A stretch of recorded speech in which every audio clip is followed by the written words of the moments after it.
किसी ने बड़े कमाल की बात कही है कि रिश्ते किताब की तरह होते हैं और गलती एक पन्ने की तरह होती है। कभी गलती हो जाए तो एक पन्ना फाड़ देना, मगर उस पन्ने के चक्कर में पूरी किताब मत खो देना। हाय गाइस, मेरा नाम है आरजे कार्तिक और आपके लिए एक छोटी सी कहानी। ये कहानी एक गरीब परिवार की जो गांव में रहता था। छोटा सा परिवार, 3 लोगों का, पति पत्नी और छोटी बच्ची। आर्थिक तंगी से जूझ रहे थे। पति की कहीं नौकरी नहीं लग पा रही थी। वो व्यक्ति बड़ा परेशान था कि कहीं जॉब मिल जाए। उसकी छोटी बच्ची भी पूछा करती थी कि पापा हमारे घर में सब कुछ ठीक कब होगा। वो अपने दोस्तों को देखती थी, सहेलियों को देखती थी, उनके घरों में सब कुछ ठीक था, इनके घर में रोज परेशानी रहती थी। रोज जूझते थे कि कल का खाना कहां से आएगा।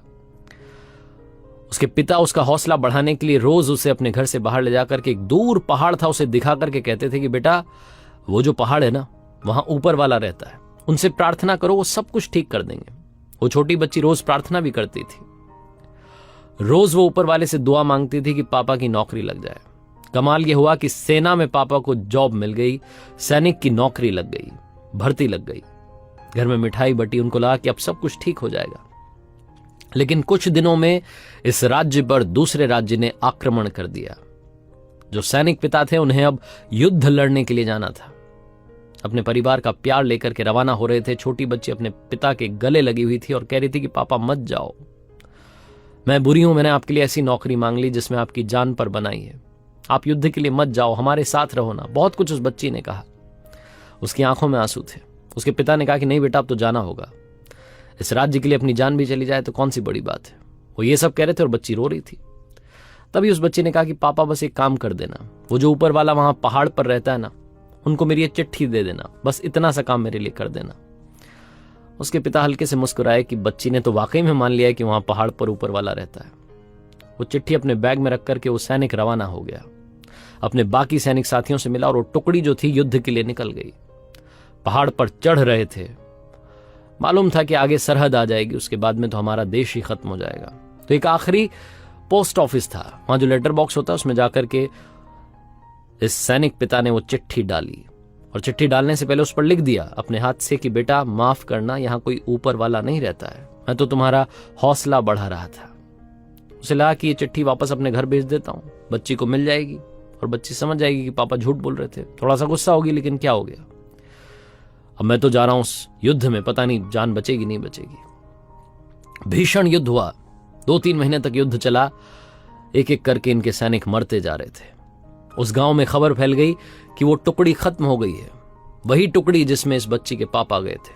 घर में शोक का माहौल था, दुख का माहौल था, मातम था। बच्ची बहुत रोई कि ये क्या कर दिया ऊपर वाले, आपने तो मेरे पिता को मुझसे छीन लिया। 3-4 महीने के बाद घर के दरवाजे पर एक व्यक्ति आकर के खड़ा हुआ, पतला दुबला सा, हाल बेहाल, फटे हाल, ऐसा लग रहा बहुत किसी ने मारा है।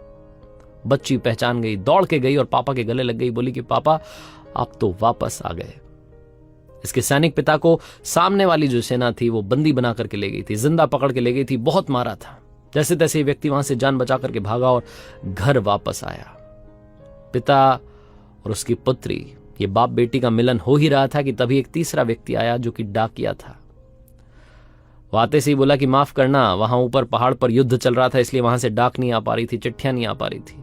और तभी उसने एक चिट्ठी इस व्यक्ति को दी। वही चिट्ठी थी जो इस व्यक्ति ने अपने घर के लिए वहां से भेजी थी, जिस पर लिखा था कि बेटा माफ करना, ऊपर वाला नहीं होता है, मैं तो तुमसे बस हौसला बढ़ाने के लिए बातें कहता था। ये व्यक्ति उस वक्त रो रहा था, आंखों में आंसू थे, अपनी बच्ची से इतने दिनों के बाद मिला था।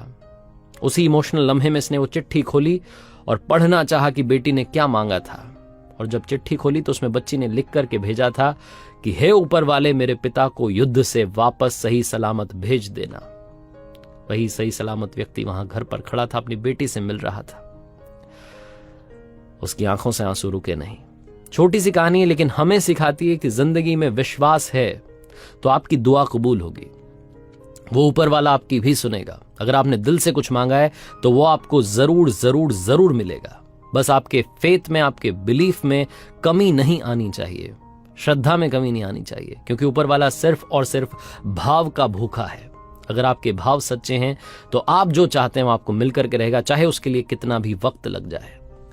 आरजे कार्तिक इसलिए आपसे हमेशा कहता है कि ऊपर वाले के आशीर्वाद के साथ, अपनी सच्ची मेहनत के साथ और अपनों के प्यार के साथ कर दिखाओ कुछ ऐसा कि दुनिया करना चाहे आपके जैसा।